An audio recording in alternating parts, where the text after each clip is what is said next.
Man, are we in hell? Because it's snowing right now. Is that snow or is that ash? Because I swear I see some youngin running around with a red and white cap throwing balls at little animals. I think it's ash. There you go. What's it like up there in your area, Paystee? It's been a very awkward, sad blend of on-off, rain, snow, sun. Rain, snow, sun. Is it accumulating at all? Very little now that the sun's gotten down. Just a crusting on the stairs. Nothing really on the grass. It's actually but it has been windy as hell out here today, and I haven't seen real wind since Redwood Falls. So yeah, that's exactly what it is here. It's been raining, snowing, sleeting off and on. It didn't start accumulating on the deck until the sun went down, and now it's just like a nice little glaze. And yeah, and it's super windy. So if you folks listening to this hear some whistling in the background or some wailing, it's slamming not Cher. doors. It's not Cher singing "I Believe in Life After Love." It's the wind.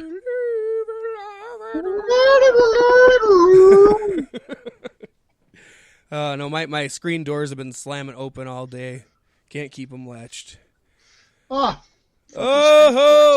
yes, speaking of doors that can't stay latched, that opening to Hell in a Cell. We'll get into that more soon, but Becky Lynch and Sasha Banks pulled off some shit this year, folks.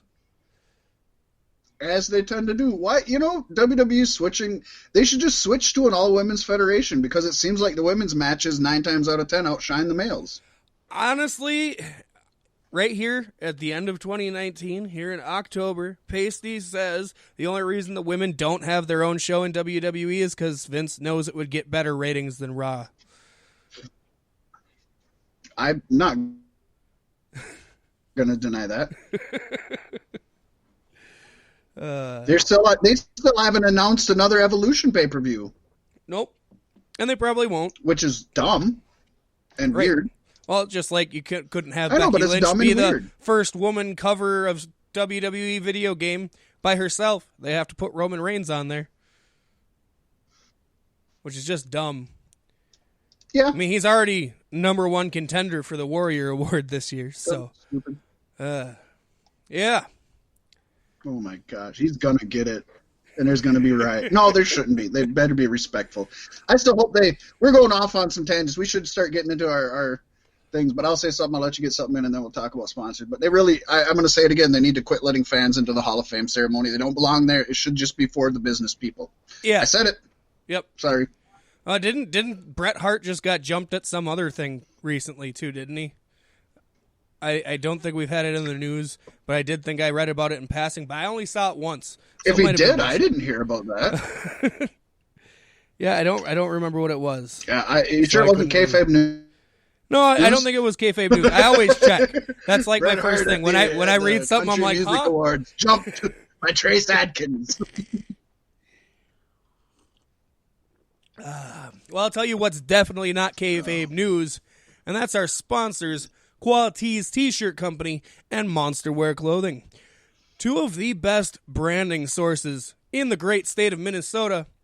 Great rates, fast turnaround times, high-quality products from both companies. Qualities brings you custom tees, sublimation, heat transfer, vinyl, and decals, along with custom graphics, and many events being put on in the Wilmer area are sponsored by Qualities T-Shirt Company, including Wilmer Mania Part 2 and the haunted house that is being set up in Wilmer at some point this year. And from what I hear, it's going to be a haunted house with the theme, the soundtrack of Wizard of Oz. So that's, I want to go. You know what? One of my favorite haunted houses I went to were in Marshall, Minnesota, on the SMSU campus, and it was a Wizard of Oz themed haunted house, and it was awesome. There's so much that is such, especially if you've read the books. That's such a disturbing story. But even the movie is pretty disturbing in itself, also. But yeah, it was really fun. So that's cool. I can dig that. Yeah. Yeah, I don't know if the haunted house itself is Wizard of Oz themed, but they're using the soundtrack to set the tone, which... Oh, you can almost could guarantee lead- they're going to have some things in there that would be related, you would think. Right, yeah. It'll be interesting, though. And Monster Wear Clothing, of course, has your hand-painted hockey masks for Halloween season, custom designed to your specifications. This dude is an artiste. Not only does he do handcrafted, hand-painted hockey masks, he also creates vinyl decals, stickers, t-shirts, hoodies, hats, glassware, embalming, jerseys, and many other types and styles of fabrics. Yes, embalming your glassware. When your bowl breaks, you've got such a bond. You need to have it embalmed so you can build a pyramid and bury it deep beneath it. Remember me. Yes. Monster Wear Clothing and Qualities T-shirt Company. Two companies you can't go without, and neither can we. Tuco for Yuko. Now on to you for this week in pro wrestling history, Fat Mack. Oh, yeah, something else that I could not do without is Impact/TNA's Bound for Glory pay-per-view, which, just like WrestleMania, some years super disappoint, some years super go through, but you look forward to it every year. In fact, it's coming up in 2 weeks, I believe, the latest one. Might be 1 week. I think it's 2 weeks. Soon. Yeah, it is. But, folks, on October 10th, 2010, which would be 10-10-10. Get it? Was the 6th annual Was Sean Bound for Spears Glory. there? He tried. He couldn't get in. The show, being the first Bound for Glory under the Bischoff-Hogan regime, was main evented by Jeff Hardy winning the vacant TNA World Heavyweight Championship in a three-way versus Mr. Anderson and Kurt Angle. And, of course, in this match, Kurt Angle vowed to retire if he lost. He did lose, but he still wrestled. Of course. As every wrestler does. And you couldn't Shawn Michaels could have been the guy to hold off. You can't have a giant extravaganza without more than one match, especially one just involving Jeff Hardy, because he's not reliable, and we'll get into that later, folks. But other matches on the card were the Motor City Machine Guns defeating the Young Bucks, who back in TNA were going by Generation Me. So the Motor City Machine Guns kept their tag team titles in the process. A super underrated talent that I wish we could see more of and would do amazing in any of these promotions who are not WWE, Douglas Williams, failed to wrestle the X Division title from Jay Lethal. The Extreme Throwback team of Raven, Rhino, Sabu, Stevie Richards, and, of course, Tommy Dreamer, who's never away from that, beat Fortune, which was comprised of AJ Styles, James Storm, Kazarian, Matt Morgan, and Robert Roode. James Storm, by the way, looking great in NWA. Oh, and poor Matt Morgan is the only one not regularly wrestling on a TV show, which is sad because he has much potential. He's just getting his gimmick stole by Sasha Banks, calling her out on Twitter and being sad about it. She's the Blueprint? Yeah, she called herself the Blueprint like on her first day back. I didn't even see that. And they work out in the same gym, and he posted a tweet about that and how she never asked or thanked him or anything. Oh, well, the what was referred to as EV 3.0, which was a throwback team of the ECW guys, which was Extreme version 3, and Fortune went down in a lethal lockdown match, which is one of my favorite matches. And they also had D'Angelo Dinero, Kevin Nash, and Sting defeating Jeff Jarrett and Samoa Joe in a why the fuck is this a match? Sounds like a good time. Yeah, Bound for Glory is always good. This was quite a cumulative era of TNA with a lot of highs and even more lows, sadly. But you look at the card. That's a solid roster. It's a solid lineup. Oh yeah, you can't believe how they gave up on how they abused their talent. Or misused is probably a better word, because this is, that's main event. Any one of those guys you could throw in the main event, probably. But they're doing much better with the talent they have nowadays, so good for them. Impact has learned from their mistakes. And then, Paystee, I have a new segment that I'm going to try to make a weekly thing. It's small, short, simple, a lot like your penis. And it is called Jim Ross's Ramblings. And so what it is I listen to a lot of Grilling with JR, featuring Conrad Thompson. It's his podcast, JR's podcast, and it's fun. It's very interesting. He definitely holds nothing back. Not only is he willing to bash or defend WWE, he'll bash AEW in the shit that he doesn't like about them, and he works for them. He just lets it all out and literally gives you his opinion. So I love that about it.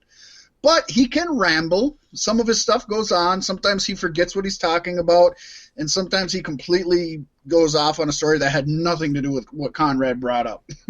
Of course. And so what I'm going to do is I'm going to bring you some snippets. I'm going to start trying to actually pull audio clips, but for right now we'll just give you quotes of what he says. I'm not going to give you any context. I'm not going to tell you what it came from. But try to use it in the next week of your daily life. Exactly. And honestly, 90% of the time, context doesn't matter, such as the one I'm doing now, because I explained the context to Paystee before we recorded, and it's like, oh, that still doesn't make sense. So here it goes, Ferks. Here it goes, Ferks. The very first, JRR, or actually, you know what? This is the token JRR. There you go. I like that. I like that. We're gonna start calling it the token JRR, Jim Ross's Ramblings. Here we go. The children are like children playing with Monopoly money in their dad's liquor cabinet. That's it, folks, right there. Like children playing with Monopoly money in their dad's liquor cabinet. That is your Jim Ross rambling of the week. It's totally JR. Only JR. Oh, he comes up with great stuff. And it's even better. I got to start trying to clip the audio because it's so much better hearing it from him. Oh, I bet. Shit should do, since he's on Raw now, should do King's Quips too, because he's just as bad. But then I'd have to watch Raw, and I'm not willing to make that sacrifice, Paystee. I know. If I catch anything, I'll note it down. There you go. I'm down with that. Speaking of catching things, I think I caught something from this year's Hell in a Cell. I don't know. Well, I tell you what, there's a burning sensation when I pee. That's been there for months. Well, it has been. And I didn't say it was from Hell in a Cell. I just mentioned it. Just brought it up, Paystee. Sorry. Trying to vent here. This card sounded so good when it was just 4 matches long. And even those 4 matches somewhat even a majority of those matches disappointed. Yeah, okay. I'd say about half disappointed. There's 4 matches. I think 2 were pretty good, and those 2 were right up at the head of the show. Head up in the shoe. But of course you can't have a WWE pay-per-view without a kickoff show, which saw 1 match, and that was Natalya defeating Lacey Evans. And why are they still fighting? This feud should have been over a long time ago. It's stupid and nobody likes it. We just don't even know.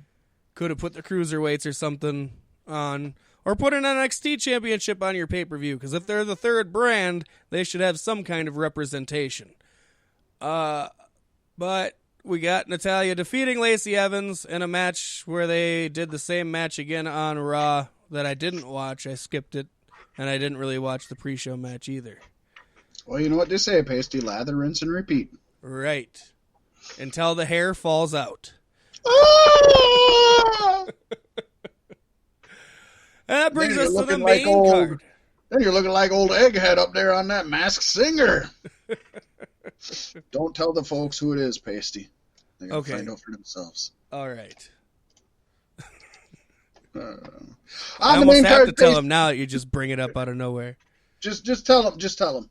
It's John Lithgow. Oh, awesome. You heard it from gotta Paystee be first, folks. You did.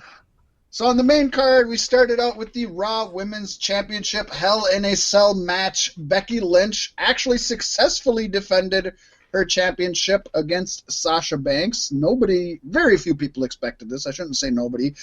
But even though I probably would have preferred Sasha Banks winning,